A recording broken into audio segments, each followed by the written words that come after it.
Dzień dobry, witam Państwa bardzo serdecznie w kolejnym odcinku mojego podcastu poświęconego rynkowi nieruchomości. Jak co miesiąc przygotowałem dla Państwa przegląd najważniejszych danych, faktów oraz komentarzy dotyczących sytuacji na polskim rynku mieszkaniowym, zarówno z perspektywy osób prywatnych, jak i zawodowych pośredników, agentów czy inwestorów.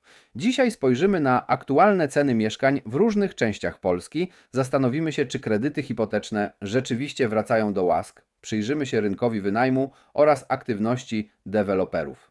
Oczywiście nie zabraknie też komentarza dotyczącego możliwych scenariuszy na drugą połowę tego roku.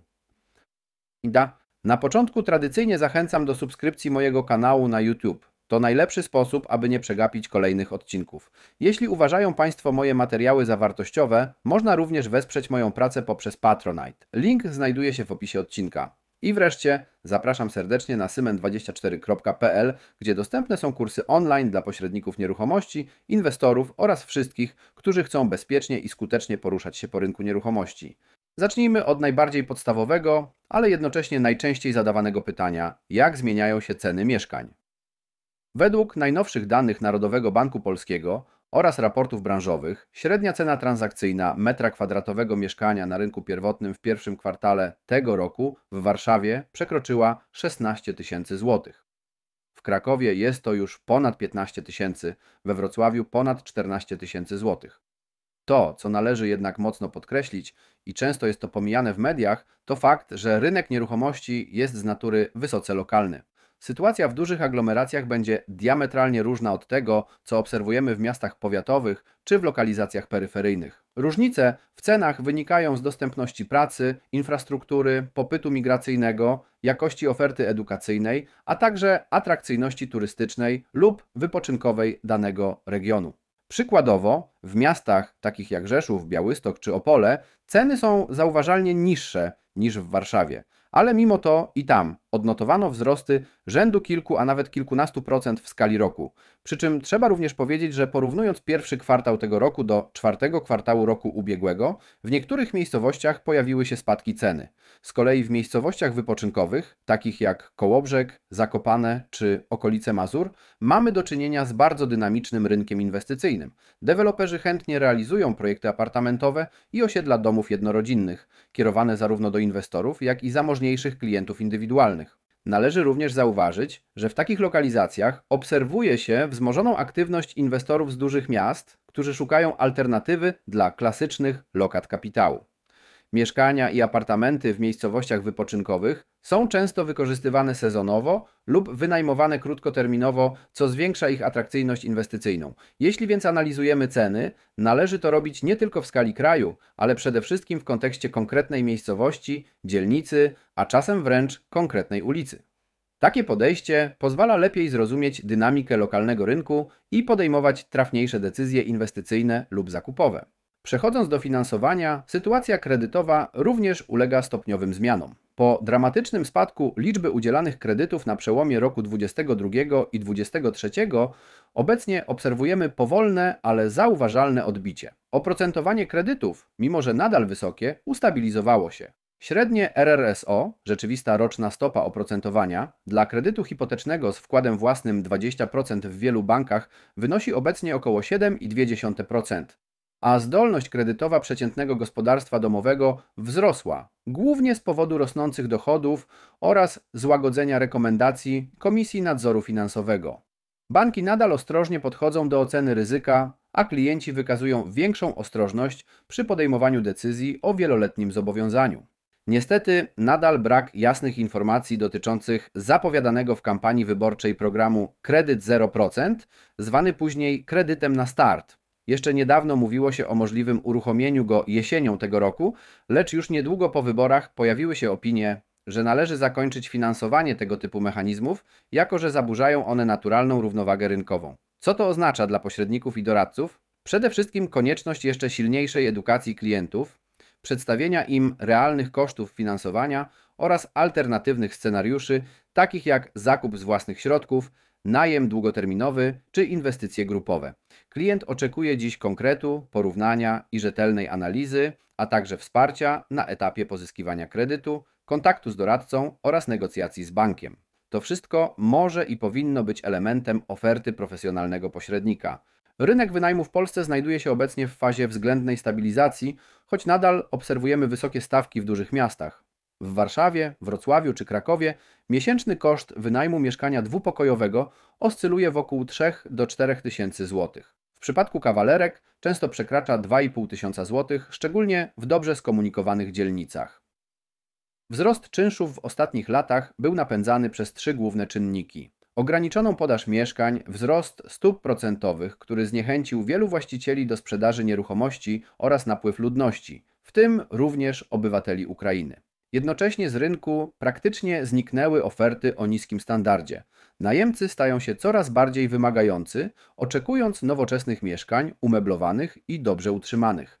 W miastach średniej wielkości sytuacja jest bardziej zróżnicowana. Tam wzrosty czynszów są mniejsze, jednak nadal widoczne. Warto także zwrócić uwagę na rosnącą popularność najmu instytucjonalnego, PRS, Private Rented Sector, który zaczyna odgrywać coraz większą rolę w strukturze rynku. Coraz więcej firm inwestuje w budowę całych osiedli przeznaczonych wyłącznie pod wynajem, oferując umowy długoterminowe, standard wykończenia premium i kompleksowe zarządzanie nieruchomościami. Dla inwestorów indywidualnych oznacza to konieczność jeszcze lepszego przygotowania oferty, zarówno pod względem lokalizacji, jak i standardu oraz zarządzania relacjami z najemcami. Dla pośredników szansa na specjalizację i budowanie relacji z inwestorami szukającymi długoterminowych strategii wynajmu. Jednym z kluczowych czynników wpływających na obecny stan rynku mieszkaniowego jest aktywność deweloperów. W ostatnich miesiącach obserwujemy zróżnicowaną postawę inwestorów. Część firm kontynuuje projekty z poprzednich lat, inne wstrzymują się z nowymi inwestycjami w oczekiwaniu na większą stabilność legislacyjną i finansową. Według danych Głównego Urzędu Statystycznego w pierwszych 4 miesiącach tego roku oddano do użytku około 63 tysiące mieszkań, co stanowi niewielki wzrost w porównaniu z analogicznym okresem roku ubiegłego. Z drugiej strony liczba nowo rozpoczynanych inwestycji pozostaje relatywnie niska, szczególnie w dużych aglomeracjach. Deweloperzy wskazują na kilka przyczyn. Trudności z pozyskaniem działek budowlanych w atrakcyjnych lokalizacjach, wysokie koszty materiałów i robocizny, ale także niepewność związaną z ustawą o planowaniu przestrzennym. W miejscowościach wypoczynkowych oraz na obrzeżach metropolii sytuacja wygląda inaczej. Tam deweloperzy prowadzą ofensywną politykę. Powstają nowe osiedla domów szeregowych, apartamentów i inwestycji typu condo-hotel. Popularność zdobywają projekty realizowane w trybie build to rent, czyli przeznaczone od początku pod wynajem instytucjonalny. Taka strategia pozwala deweloperom ograniczyć ryzyko związane z niesprzedanymi lokalami i jednocześnie odpowiada na rosnące zapotrzebowanie na wynajem długoterminowy. Warto też wspomnieć o zwiększonej aktywności inwestorów zagranicznych. Fundusze inwestycyjne z Niemiec, Skandynawii czy Czech poszukują możliwości wejścia na polski rynek mieszkaniowy. Szczególnym zainteresowaniem cieszą się duże miasta z rozwiniętą infrastrukturą akademicką i biznesową, takie jak Warszawa, Kraków, Wrocław czy Poznań. Dla osób zawodowo związanych z rynkiem nieruchomości, pośredników, doradców czy analityków istotne jest bieżące śledzenie aktywności deweloperów na poziomie lokalnym. Nowe inwestycje często determinują kierunki rozwoju dzielnic, wpływają na ceny i tworzą nowe potrzeby po stronie klientów indywidualnych. Druga połowa tego roku zapowiada się jako okres względnej stabilizacji, ale również dalszych wyzwań. Wiele zależeć będzie od polityki monetarnej NBP. Jeśli stopy procentowe utrzymają się na obecnym poziomie, możemy spodziewać się powolnego odbudowywania popytu na rynku pierwotnym, szczególnie wśród osób kupujących pierwsze mieszkanie. Brak nowych programów wsparcia kredytowego oraz ograniczona dostępność atrakcyjnych gruntów może jednak hamować rozwój podaży. To oznacza, że presja cenowa może się utrzymać, zwłaszcza w dużych miastach. Istnieje też realne ryzyko dalszego pogłębiania się różnic regionalnych, podczas gdy aglomeracje i lokalizacje wypoczynkowe będą doświadczać wzrostów. Wiele miast powiatowych może obserwować stagnację lub nawet spadki cen. Wzrost płac i stabilizacja inflacji mogą pozytywnie wpłynąć na zdolność kredytową gospodarstw domowych, ale tylko pod warunkiem, że rynek pracy utrzyma swoją kondycję. Warto również zwracać uwagę na zmiany legislacyjne, szczególnie te dotyczące planowania przestrzennego, najmu krótkoterminowego oraz opodatkowania działalności inwestycyjnej. Wnioski? Rok 2025 nie przyniesie ani spektakularnego odbicia, ani gwałtownego załamania. Raczej będziemy mieli do czynienia z rynkiem selektywnym, w którym sukces zależy od wiedzy, elastyczności i umiejętności szybkiego reagowania na zmieniające się warunki lokalne. Podsumowując dzisiejszy odcinek, polski rynek nieruchomości w połowie 2025 roku to przestrzeń pełna napięć, ale też szans. Wzrosty cen w dużych miastach, odbicie na rynku kredytowym, rosnące znaczenie wynajmu i nowe strategie deweloperów to wszystko tworzy dynamiczne środowisko, w którym nie wystarczy już kierować się intuicją. Potrzebna jest wiedza, analiza i gotowość do podejmowania decyzji opartych na danych. Jeśli ten podcast okazał się dla Państwa wartościowy, zachęcam do subskrypcji mojego kanału na YouTube. To najlepszy sposób, aby być na bieżąco z najważniejszymi tematami i nie przegapić kolejnych odcinków. Zapraszam również na Patronite, gdzie można wesprzeć moją niezależną działalność edukacyjną. I oczywiście przypominam o stronie symen24.pl, gdzie znajdą Państwo profesjonalne kursy online z zakresu pośrednictwa, inwestowania i analizy rynku nieruchomości. Linki tradycyjnie umieszczam w opisie odcinka. Dziękuję za uwagę i do usłyszenia w kolejnym odcinku.